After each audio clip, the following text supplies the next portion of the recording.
जय हिंद दोस्तों, पॉलिटी की इस क्लास में हम देखेंगे शासन के प्रकार और राज्य के लिए क्या क्या अनिवार्य तथ्य है। तो सबसे पहले हम समझते हैं कि आप एक चीज़ में बहुत कंफ्यूज हो जाइएगा। जब भी संविधान कहेगा कि राज्य के लिए अनिवार्य तत्व है, तो आप यहाँ ये मत समझिएगा कि राज्य मतलब स्टेट। संविधान राज्य बोलता है मतलब देश की बात कर रहा है कि एक देश के लिए किन किन चीज़ों की ज़रूरत होती है, कितनी चीज़ें रहेंगी तो आप उसको देश कहिएगा। तो 4 चीज़ों की ज़रूरत है। सबसे पहले उसका एरिया, क्षेत्रफल होना चाहिए, जैसे भारत का क्षेत्रफल है।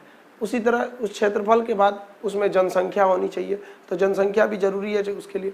अब उसकी संप्रभुता होनी चाहिए, सोवर्निटी। ये सबसे बड़ा चीज होती है। संप्रभुता या सोवर्निटी क्या होती है? संप्रभुता का मतलब क्या होता है? जब कोई देश अपने आंतरिक और बाह्य दोनों ही डिसीजन को बिना किसी के दबाव, बिना किसी के प्रेशर में आकर ले लेता है, तो उसे हम कहते हैं उस देश के पास संप्रभुता है। और अगर नहीं ले सकता है तो उसके पास संप्रभुता नहीं है।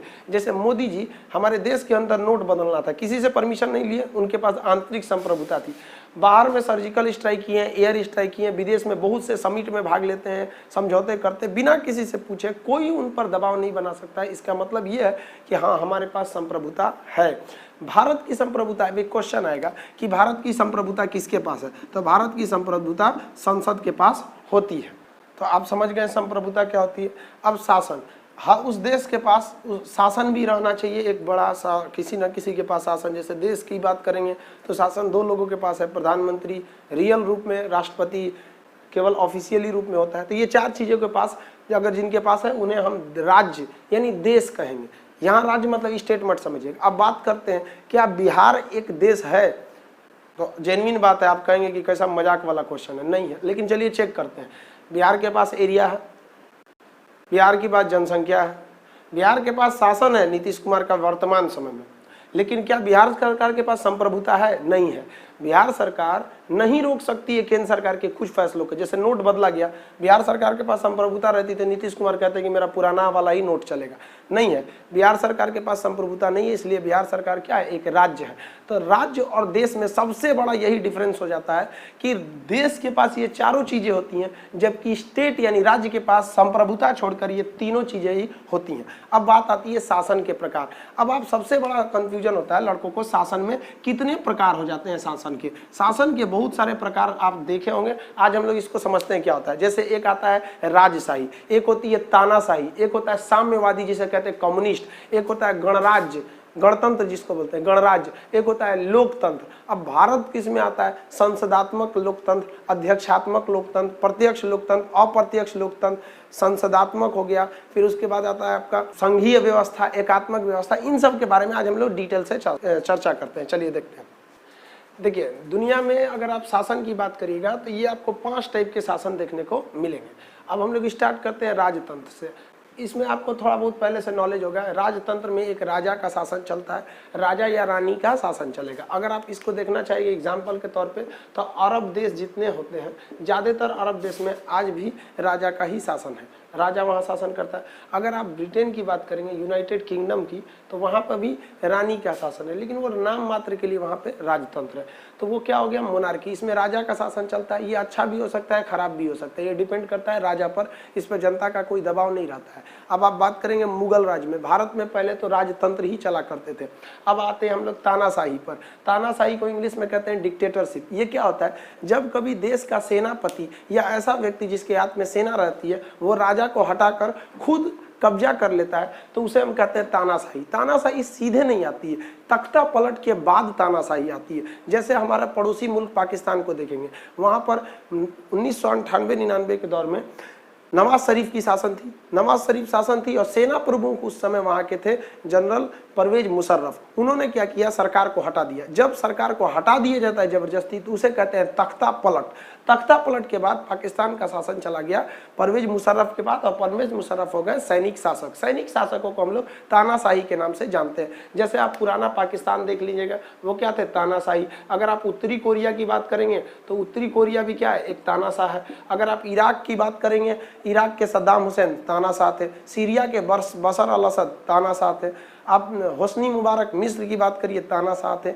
आप लीबिया के देख लीजिए, मुअम्मर गद्दाफी वो तानाशाह थे। तो अरब प्रायद्वीप में या अरब और अफ्रीका के देश में तानाशाहियत बहुत ज़्यादा बढ़ गई थी, और इसी तानाशाहियत का अत्याचार का नतीजा हो गया 2011 में। 2011 में तानाशाह के इशारों पर फौजी बहुत ज़्यादा टॉर्चर करते थे, तो ट्यूनीशिया का एक फल विक्रेता अपने शरीर पर पेट्रोल छिड़क के आग लगा दिया, जिस वजह से वहाँ की जनता पूरी खिलाफ हो गई और उन्होंने क्रांति कर दिया इस तानाशाह के खिलाफ। तानाशाह के इस खिलाफ क्रांति को अरब स्प्रिंग कहते हैं। क्वेश्चन भी कई बार पूछ चुके हैं। अरब क्रांति यानी अरब स्प्रिंग, अरब का बसंत कहाँ से चालू हुआ था? ट्यूनीशिया से। अब बात करते हैं हम लोग कम्युनिस्ट की। साम्यवाद किसे कहा जाता है? साम्यवाद, आप इसको तानाशाहियत का आपको कई एग्जाम्पल जो हमने बोला आप उसको नोट कर सकते हैं। साम्यवाद किसे कहते हैं? ये क्या होता है साम्यवाद? जब कभी भी किसी देश का शासन कुछ खास लोगों के समूह द्वारा हो, यानी किसी एक पार्टी द्वारा, यानी लोगों के समूह द्वारा, कुछ लोगों के समूह के द्वारा होने लगता है, तो उसे हम लोग साम्यवादी कहते हैं। इसमें एक ही पार्टी होती है, सिंगल पार्टी। जैसे आप चाइना की बात करेंगे तो चाइना में एक सिंगल पार्टी है जिसका नाम है कम्युनिस्ट पार्टी ऑफ चाइना। तो इसमें एक ही पार्टी द्वारा शासन होता है। ये थोड़ा बहुत ही रूड माना जाता है, यहाँ पे जनता की ज़्यादा बातें नहीं सुनी जाती हैं। जैसे आप चाइना देखिए, चाइना की जो संसद ने जो बना दिया वही रूल हो गया, सबके लिए वही हो गया यहाँ पे। तो ये हो गया कम्युनिस्ट, चाइना कम्युनिस्ट है। इससे पहले रशिया, जो रशिया का उस समय पुराना नाम हुआ करता था USSR, जो अभी हो गया है रशिया। आप देखिए USSR में 15 देश हुआ करते थे, जिसके टूट गया 15 देश इसमें टूट गया, जिसका पूरा नाम होता है union of Soviet socialist Republic, जिसे आप लोग शॉर्टकट में सोवियत संघ के नाम से जानते थे। सोवियत संघ 1991 की स्थिति में 1991 में टूटकर यह रसिया नाम का देश बन गया। तो अभी फिलहाल चाइना एक कम्युनिस्ट देश है। अब बात करते हैं गणराज्य किसे कहा जाता है। गणराज्य क्या होता है? जब कभी भी देश के प्रमुख का चुनाव हो, देश के प्रमुख का चुनाव, तो उसे हम कहते हैं गणराज्य। देश का प्रमुख जैसे हमारे लिए है राष्ट्रपति, देश का प्रमुख, भारत की बात करेंगे तो भारत के देश के प्रमुख है राष्ट्रपति। तो राष्ट्रपति का अगर चुनाव हो रहा है तो हम उसे कहेंगे गणराज्य।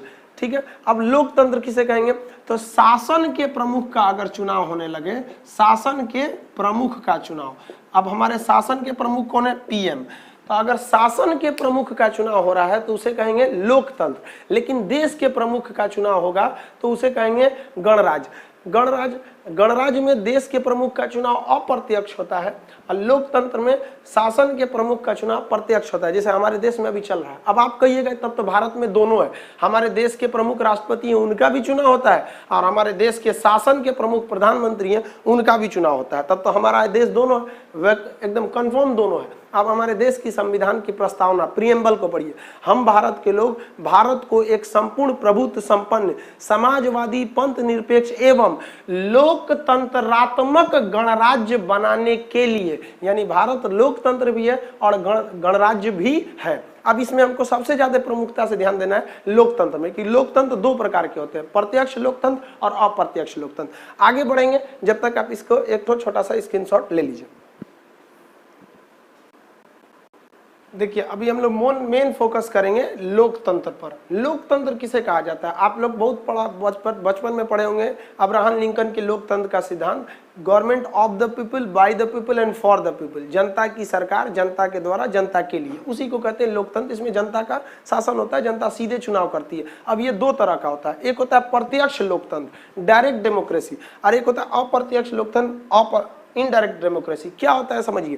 प्रत्यक्ष लोकतंत्र में जनता खुद ही अपना नियम बनाती है, खुद अपना डिसीजन लेती है, वहां पर नेता लोग डिसीजन नहीं लेते हैं। इसकी एक खराबी क्या है, ये भारत जैसे बड़े देश में संभव नहीं है। आप भारत की 120 करोड़ जनसंख्या को संसद में घुसा दीजिएगा कि तुम ही भाई कानून बनाओ, फट जाएगा संसद, वहां पे पॉसिबल ही नहीं है भारत में। ये छोटे देश में संभव है, जैसे स्विट्जरलैंड में, स्विस में है स्विट्जरलैंड में, यहाँ प्रधानमंत्री राष्ट्रपति का कार्यकाल केवल 1 साल का होता है स्विट्जरलैंड में।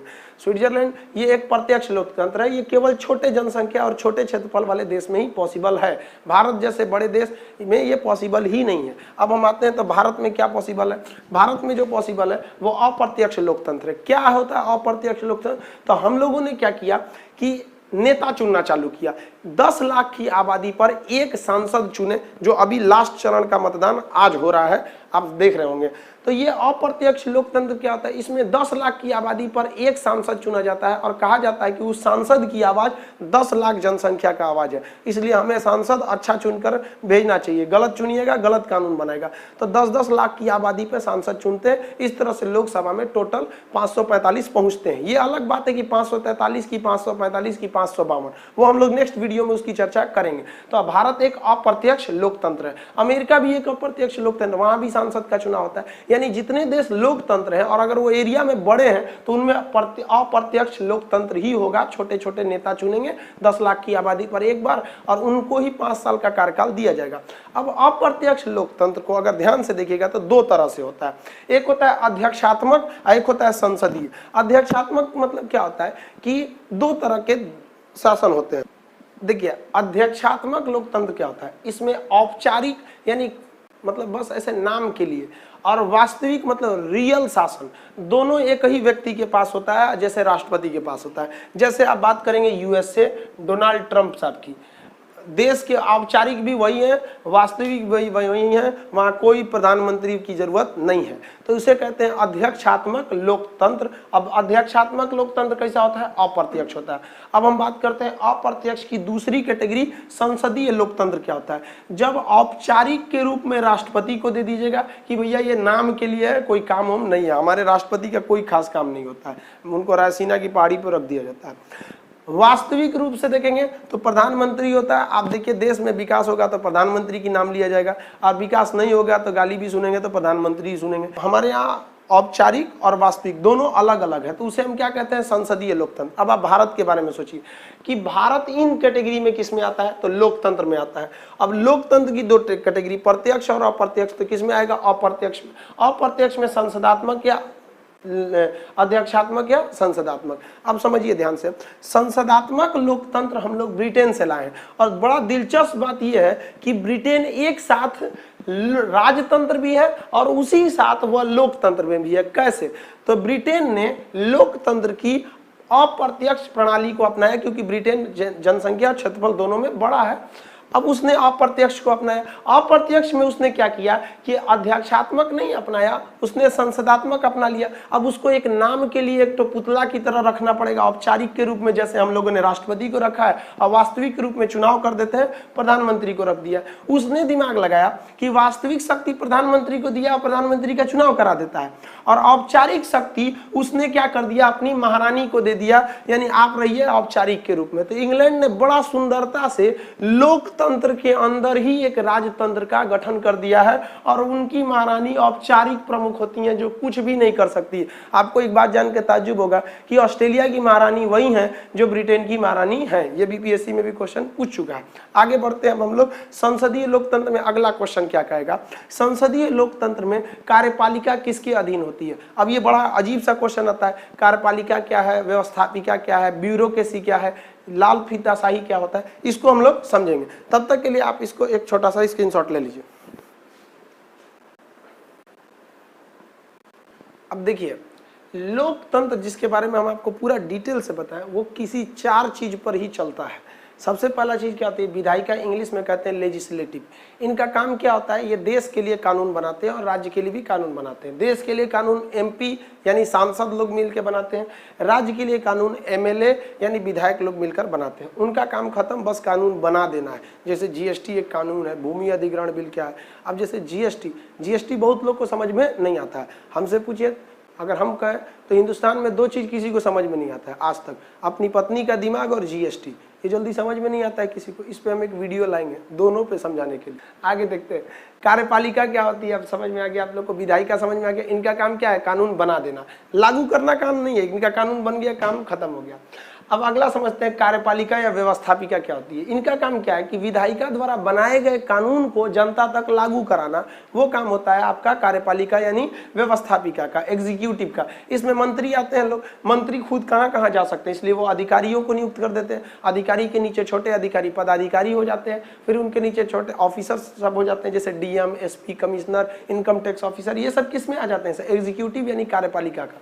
दोनों का काम अलग अलग है।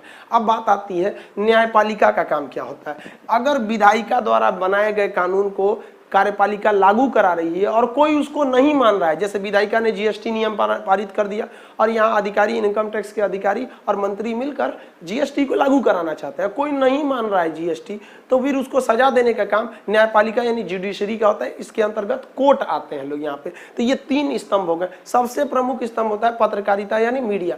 इन तीनों स्तंभ में कहीं पे भी अगर कोई गलती होगा, यानी लोकतंत्र के चारों पिलर में कहीं पे भी भ्रष्टाचार होगा, चाहे वो विधायिका में कोई गलत कानून बने या फिर पैसे देकर अधिकारी कुछ गलत काम कराएं या न्यायालय में किसी को देर से कुछ न्याय मिले, तो उन सारी चीजों को उजागर करता है आपकी पत्रकारिता यानी मीडिया लोकतंत्र का चौथा स्तंभ है। अब आपसे क्वेश्चन क्या पूछता है, पहले जो जिसमें आपने स्क्रीनशॉट लिया था, संसदीय लोकतंत्र में कहेगा कि संसदीय लोकतंत्र में कौन किसके अधीन रहता है। तो देखिए है इनडायरेक्टली तो सब अपने अपने स्वतंत्र है सब, लेकिन कार्यपालिका यानी मंत्री, अगर मंत्री लोग अच्छा से काम नहीं कर रहे हैं तो संसद के अंदर उन पर क्वेश्चन पूछा जाता है लोकसभा के अंतर्गत। इसीलिए पूछा भी जाता है, क्वेश्चन भी कहा जाता है कि मंत्री परिषद किसके प्रति उत्तरदायी होती है, यानी उनसे सवाल कौन पूछ सकता है, तो लोकसभा में पूछा जा सकता है। और अकेले एक सिंगल मंत्री से पूछना है तो राष्ट्रपति पूछते हैं। तो बताइए कार्यपालिका अगर अच्छा से काम नहीं करेगी तो इनसे क्वेश्चन मंत्री लोगों से कहां पूछा जाएगा, संसद के अंदर।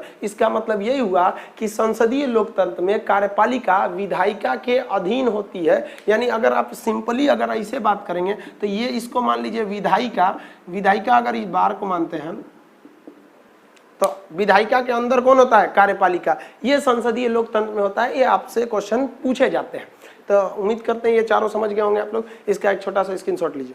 देखिए अब शासन भी 2 तरह से हो जाएंगे, एक हो जाएगा एकात्मक शासन, एक हो जाता है संघात्मक शासन।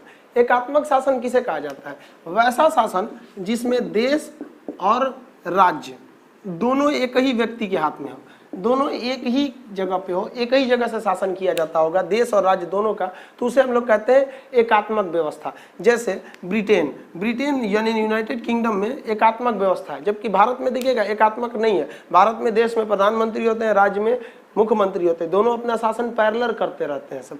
अब देखते हैं संघात्मक क्या होता है। देखिए जब देश का शासन अलग व्यक्ति करे और राज्य का शासन अलग व्यक्ति के द्वारा हो तो उसे हम लोग क्या कहते हैं, संघात्मक। भारत एक संघात्मक देश है, इसमें देश अलग व्यक्ति प्रधानमंत्री द्वारा और राज्य मुख्यमंत्री द्वारा होता है। लेकिन अगर आप संविधान को गहराई से देखिएगा तो ना हम पूरी तरह संघात्मक है, ना पूरी तरह एकात्मक है, ना पूरी तरह संघात्मक है। इसलिए भारत को हम अर्ध संघात्मक या एकात्मक और संघात्मक का स्वरूप कहते हैं। कैसे, देखिए अगर राज्य को पूरी तरह खत्म कर दीजिएगा, राज्य को पावर नहीं दीजिएगा तो एकात्मक हो जाएगा।